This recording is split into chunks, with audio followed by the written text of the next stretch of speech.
Tout le monde est prêt? Ouais. Le présentateur? Moi ça va. Tu y vas pas un peu fort avec l'écho là? Allez, tu vas voir, ça va être sympa. T'as réglé ton problème de hockey? Bien sûr. Alors attention, on y va, musique! Voici l'émission La... Merde.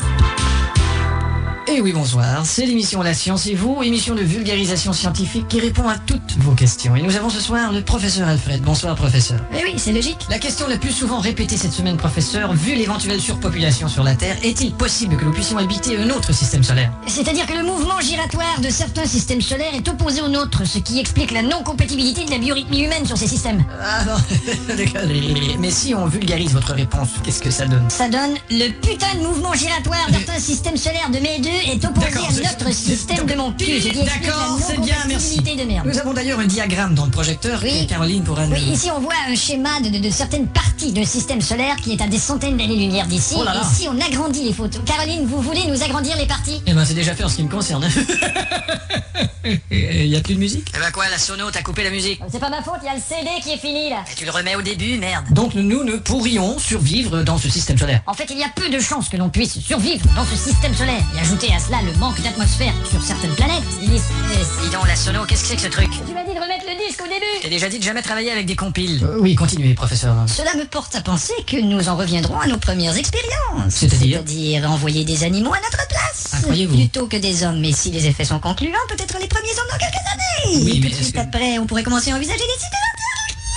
Mais n'est-ce pas un peu cruel? Qu'est-ce qu'une agence aérospatiale va faire si un animal est en train de souffrir dans l'espace ou quelque chose? Qu'est-ce qu'on fait?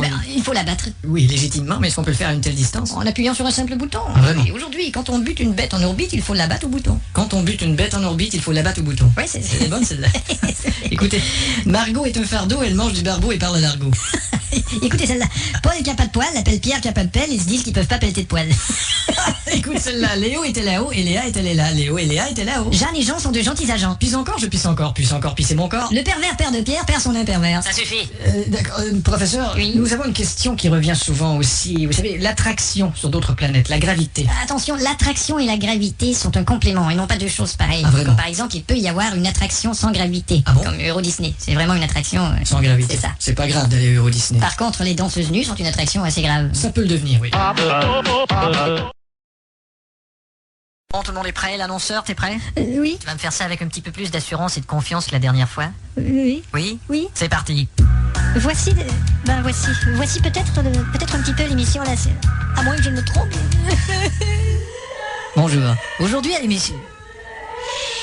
Aujourd'hui à l'émission La Science et vous, nous recevons le professeur Pin-Pambray. Bonjour. Bonjour. Coïncidence, professeur, la semaine dernière, nous recevions un de vos collègues, Gontran Gaspard, Ah oui. qui vous aime beaucoup et qui a dit de vous que vous étiez un grand distrait. Ah, c'est vrai. Que vous pourriez même confondre vos clés avec votre dentier. Je le reconnais bien là, ce cher Gontran. Je me suis toujours posé, est-ce que scientifiques comme vous croient à l'influence des signes du zodiaque sur l'humain? Oh, c'est des conneries. ça. Regardez, par exemple, moi je crois en astrologie, mais... Vous avez tort. Ah bon, eh ben, pourquoi? D'ailleurs, on voit bien que vous êtes scorpion. Vous venez de faire paraître un livre et une cassette vidéo. Ouais, c'est pour le... Merde. C'est pour expliquer les rudiments de la science. C'est ça, c'est parce que Faut donner des exemples visuels. Ouais, par exemple... Ah voilà, il y a un extrait à l'écran, vous pouvez l'expliquer. Ouais, alors c'est filmé au microscope, c'est un globule blanc qui s'apprête à s'attaquer à un corps étranger. Et quel est le corps étranger? C'est celui de gauche. Et celui de droite, c'est pas un corps étranger? Non, c'est bien un corps français. D'ailleurs, on peut l'entendre. Vous faites aussi part dans votre livre de votre découverte, ce médicament naturel qui aide à prévenir la déprime. Ouais, ça aide à passer le mois de novembre. Vous m'en avez gentiment envoyé un échantillon, mais je vous avoue que c'est le... Ça a pas marché Bah, Et je- quand l'avez-vous ingéré Ingéré? Vous l'avez pas ingéré Vous m'avez dit de l'introduire dans l'anus et attendre. Non, je vous ai dit de l'introduire à la mi-septembre. Ah bon? Mais sous la langue. Enfin, ce médicament a des propriétés fantastiques. Ouais, bien sûr. Ça combat le stress. Et par le fait même, ça règle bien les problèmes. Oui. Parce que le stress, via la fatigue, via l'impatience, via les problèmes de couple, via l'impuissance sexuelle, via... Viagra. Voilà. Vous avez travaillé fort là-dessus. Jour et nuit pendant des mois. C'est une période dure, une période... Je travaillais avec une... C'est vraiment une période... Je travaillais avec une... éprouvante. Éprouvette. Professeur, nous sommes à la veille de l'an 2000. Vous souvenez-vous de ces visionnaires des années 60 qui prévoyaient qu'en notre époque, on pourrait voir des automobiles voler? Eh ben, ils avaient pas tort. Vous avez qu'à vous rendre au parking du commissariat. Ouais. Des automobiles volées, il y en a plein. Effectivement.